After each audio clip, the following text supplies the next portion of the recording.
네, 일간 경북신문 주간 브리핑 시간입니다. 6월 첫 번째 주 시간입니다. 6월 2일 월요일입니다.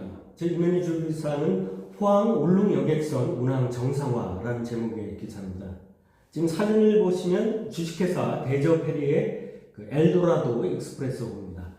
울릉군하고 선사 간의 결선금 지급 문제로 갈등으로 인해 가지고 운항이 제대로 안 됐고요. 그래서 회사도 선사도 상당히 어려움을 겪고 있던 상황이었는데, 그러니까 당연히 이제 운항도 제대로 안 됐던 거죠. 그랬던 것을 이제 권익위가 3개월의 조정 끝에 결국 문제를 해결했다고 합니다. 앞으로 이제 그래서 이제 운항이 정상화될 것 같다는 기사가 되겠습니다.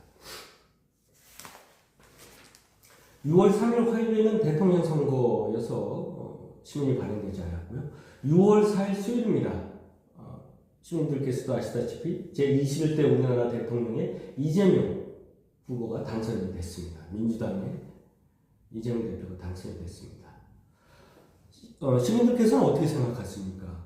왜 이재명 후보가 당선이 됐을까요? 저도 사실 보수고 또 이 영남 사람이다 보니까 당연히 우리 이제 국민의힘 후보가 됐으면 했지만 안타깝게 민주당 후보가 당선됐습니다.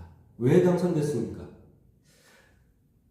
저는 이렇게 생각합니다. 이번 이제 국민의힘이나 우리 이제 TK 쪽 분들은 이제 어떤 후보 간의 어떤 어느 후보가 더 나은 후보냐, 그러니까 이제 이재명 후보냐 아니면 김문수 후보냐, 또는 그들의 가족 관계, 가족의 어떤 문제가 있느냐 없느냐, 이렇게 봤지만 특히 이제 국민의힘 쪽은 그래서 이제 그런 거를 이제 집중 공략한 것 같은데, 문제는 우리나라 대다수 국민들은 그렇게 보지 않고 이번 대선은 지난 그 불법적이고 반헌법적인 그 비상계엄에 대한 로 인해서 이제 윤 대통령이 탄핵이 되고 그 탄핵에 대한 어떤 심판 과정이었던 것으로 보입니다. 그래서 결국은 이런 어떤 비상계엄의 어떤 그런 것들을 규명을 후속 조처로 해야 될 거고, 또 책임자 처벌도 해야 될 거다.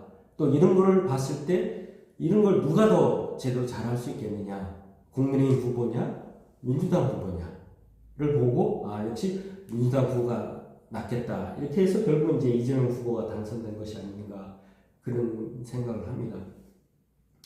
그리고 이제 국민의힘 후보 김문수 후보 같은 경우에는 제가 볼 때는 이제 또 한 가지 문제점이 이제 어떤 정체성이 불분명했던 것 같아요. 이제 탄핵을 찬성하느냐 반대하느냐, 또는 비상계엄을 찬성하느냐 반대하느냐, 이런 부분도 약간 조금 어떤 변화도 있고 바뀐 가면서 저 자신조차도 약간 아직도 지금 김문수 후보에 대한 정체성을 정확히 잘 모르겠다는 그런 생각이 드는데, 그런 부분이 어떤 이제 다른 많은 국민들한테 김문수 후보를 어필하는 데 있어서 좀 부족하지 않았느냐, 그리고 지금도 어떤 그런 부분이 약간 불분명하고 그런 의구심 때문에 김문수 후보를 지지하는데도 조금 부분이 약간 좀 약화되지 않았을까, 좀 떨어지는 건 아닌가, 이런 생각을 합니다. 6월 5일 목요일입니다. 이번에 저희 주기사는 이강덕 포항시장이 새 정부와 협력해서 지역경제 활력, 민생 안정을 꾀하겠다, 이런 기자 간담회를 갖고 밝혔습니다. 현재 우리 포항 같은 경우에는 이제 포항공대 의대를 좀 건립하려고 하고, 그 다음에 영유만 대교도 지금 착공을 해야 되는데 이런 부분들이 사실 이루어지지 않고 있습니다. 이런 부분이 그래서 이제 이강덕 시장도 이제 어차피 새 정부, 민주당 정부가 이제 탄생됐으니까 새 정부와 협력해서 좀 더 이런 문제를 좀 해결해 나가겠다. 또 우리 이제 공직자들한테도 그런 부분을 많이 당부했습니다.